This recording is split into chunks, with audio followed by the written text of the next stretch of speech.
Hey guys, I'm here with Congressman Michael Cloud from the 27th district in Texas, and Congressman Cloud is helping to push a bill up that I want to get behind because I think it's super important. I think that it actually goes a lot farther in many ways. The effects of it, I should say, of getting this bill in place.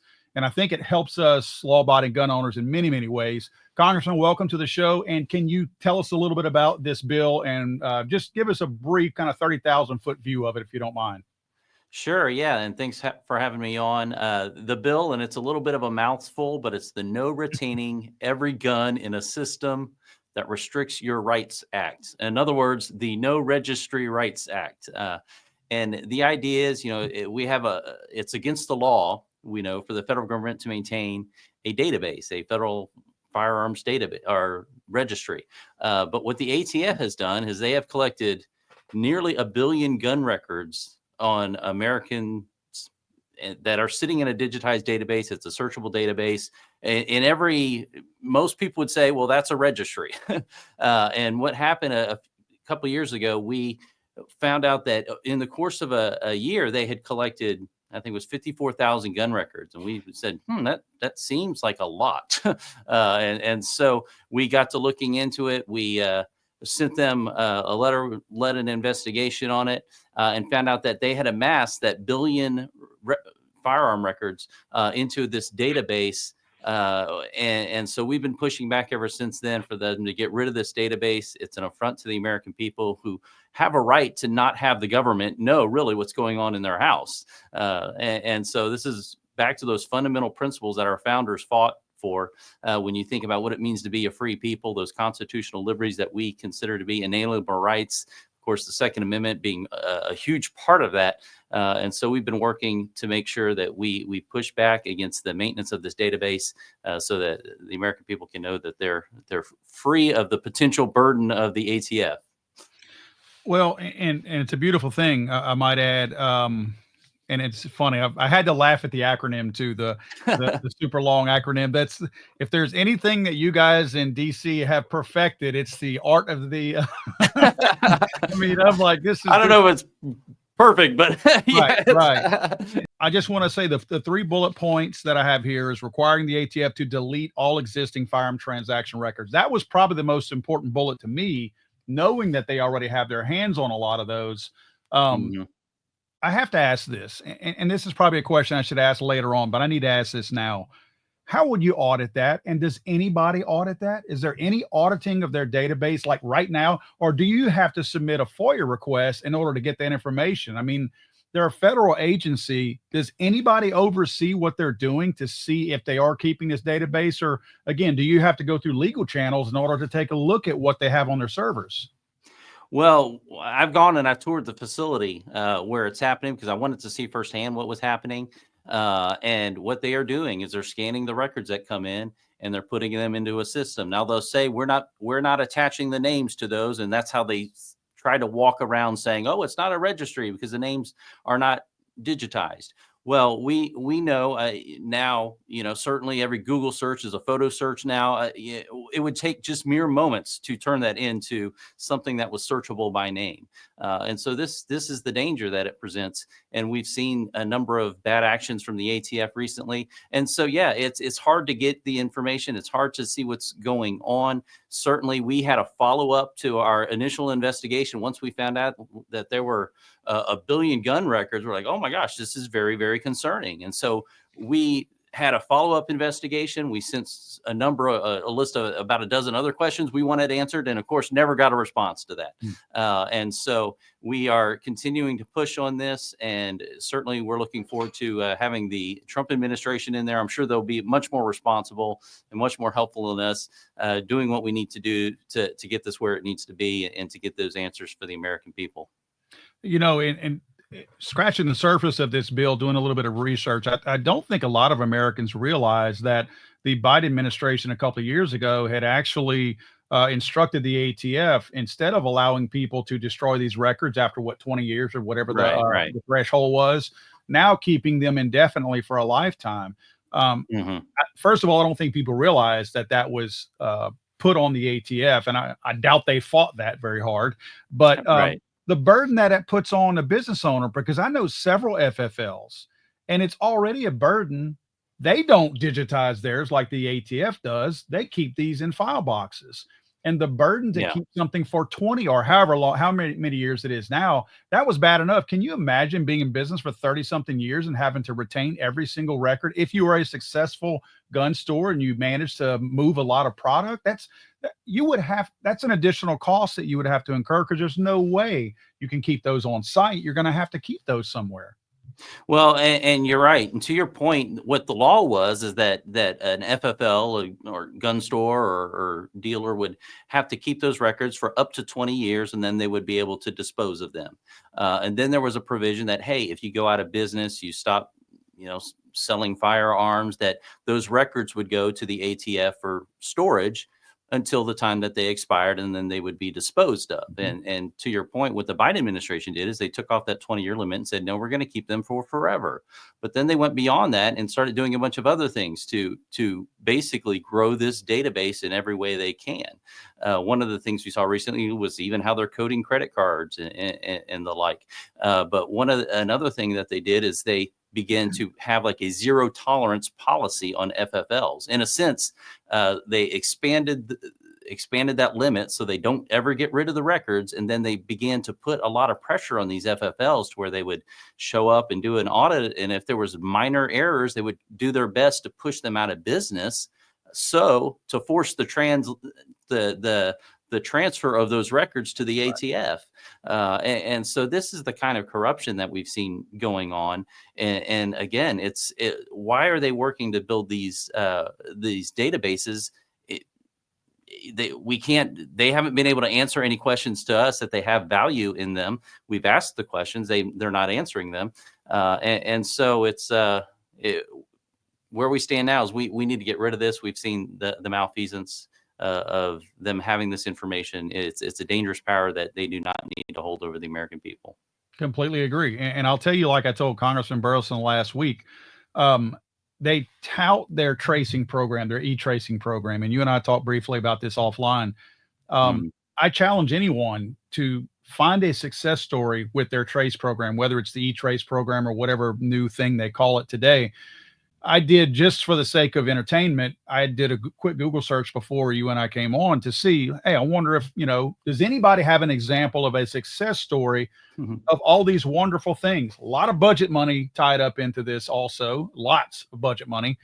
So I did a search.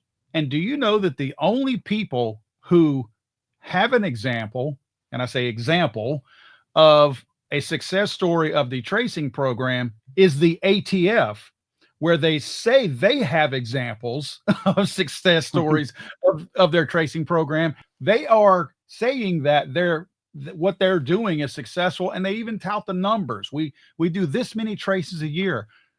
Exactly. Yeah. What are you accomplishing? We've asked those questions too, just for example, I live in South Texas. Obviously, border issues are really important. Law enforcement is really important. Something dear to our hearts. We always want to do things that are supporting and not going to undermine law enforcement. So I, before introducing this bill, and as we were preparing and researching, called the sheriffs throughout my district and said, hey, what do you think about this? And are these really helpful? And any sort of benefits were really just anecdotal. And like you said, they will tout this high number of traces that they do every year. And so we followed up, and again, we asked them, who's requesting these traces? Are they coming from the local sheriffs? Because that's what they'll use. They're like, well, local law enforcement Right. Well, are they coming from other agencies? Are they coming from you? Are they coming? They would not answer if other federal agents, for example, is the IRS wanting to know? Right. Is the FBI asking for this? Who's asking for these traces? And they would not tell us.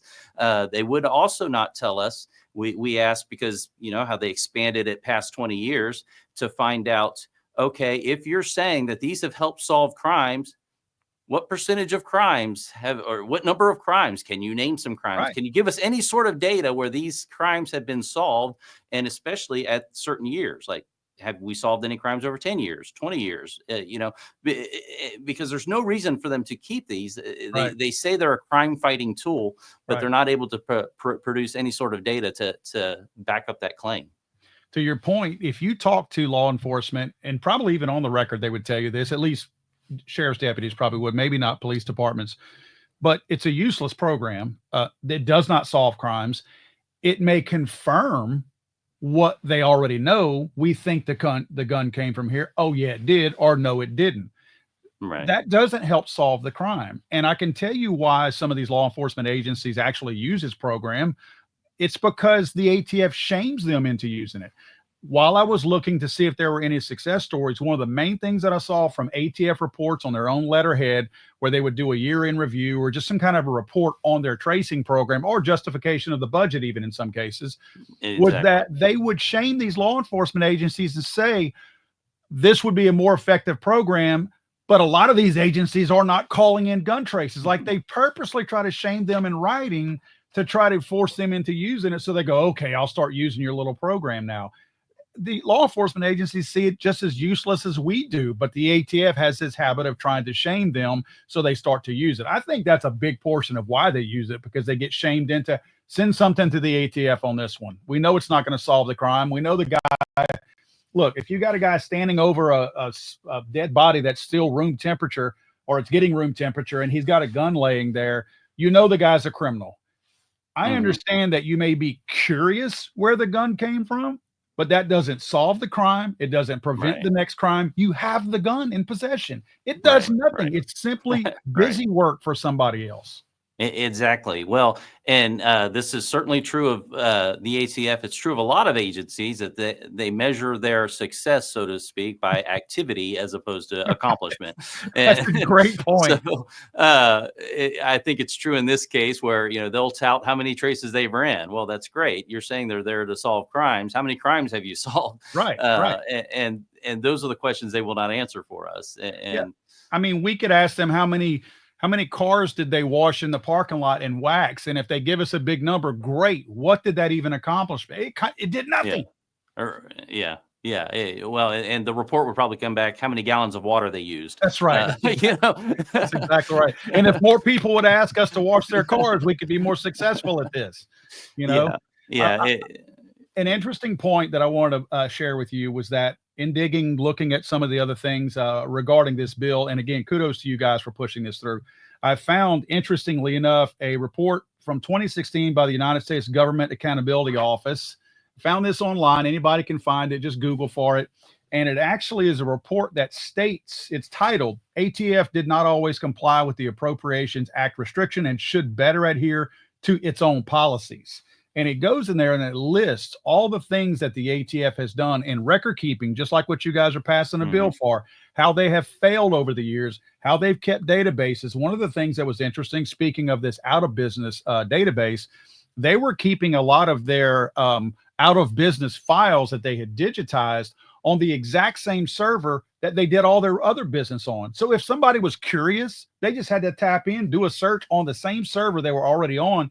So it really was an illegal database tied directly into the same server that every single person on there could have even accessed with their phone if they wanted to, if they were curious about some kind of data out there. It's amazing to me how they already have a track record of failure when it comes to record keeping and retaining records. They were forced through this plan, through this report, to delete a lot of stuff, multiple sales purchases. They were keeping those. They're supposed to get rid of them and delete those files after 2 years. There were over 10,000 that they were forced to delete that they had kept on their server. It's incredible the track record that the ATF already has. And again, I commend you guys for doing this. I'm not one of these kind of people that puts a whole lot of stock in the success of something before I start to see a little bit of momentum. But I can tell you that this is something that I think will have a massive ripple effect in a positive way in so many other areas. And guess what? What if by accident, if we're not able to get rid of the ATF altogether, what if by accident they actually start doing what we expected them to do, which is maybe to curb crime a little bit, stop coming at us, maybe to actually make things safer out there instead of harassing us. Yeah, exactly. We've certainly seen that over the last 4 years across multiple agencies. We had Pam Bondi this week, dealing with the FBI and all the misuse there. But it's just been sad that this government has stopped serving the people and has become a burden on them. And so I'm certainly excited about where we're headed as a country and the corner that needs to be turned there. But to your point, we have had some progress in this. I sit on the Appropriations Committee, and so we were able to get language that would defund this in a sense, and in a sense enact this law into appropriations bills that passed out of committee. But because of where the structure of the House and a Democratic Senate was in the previous term, we were not able to get it all the way through Congress. And so we have, of course, with a trifecta right now, a much clearer path to be able to move on this and to see this become law.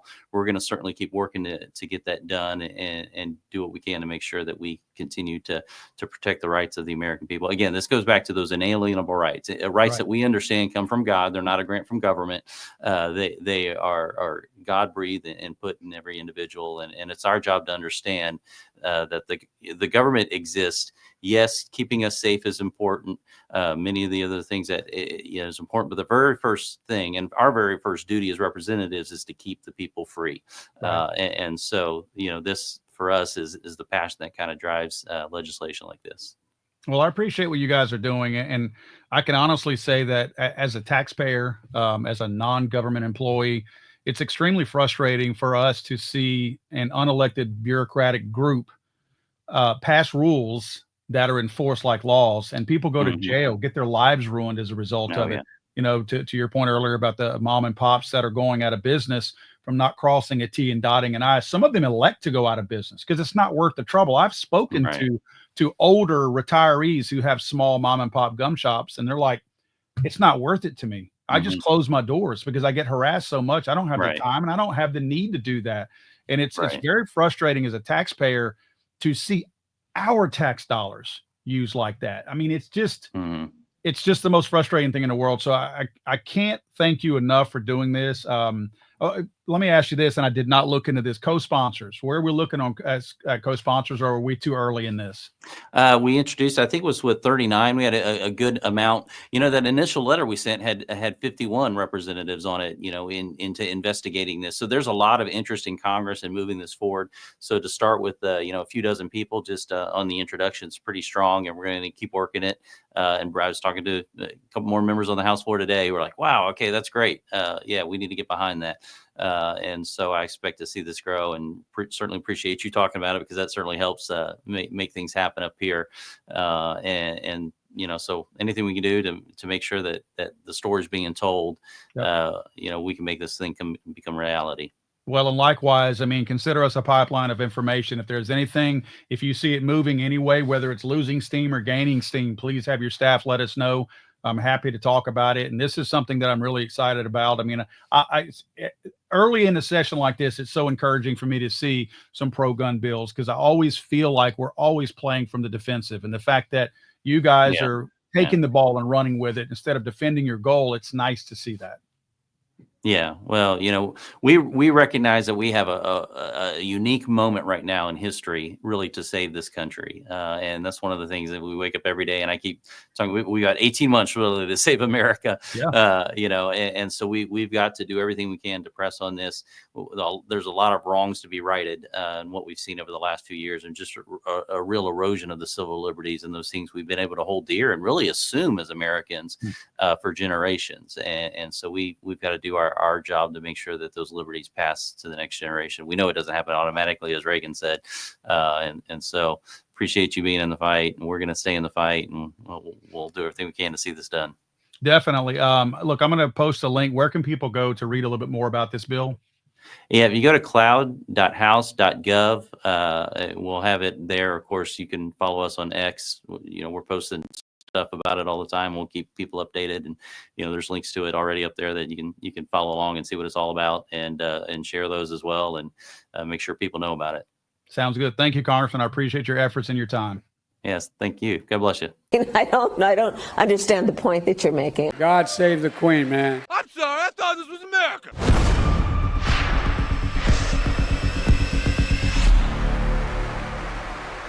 It's over.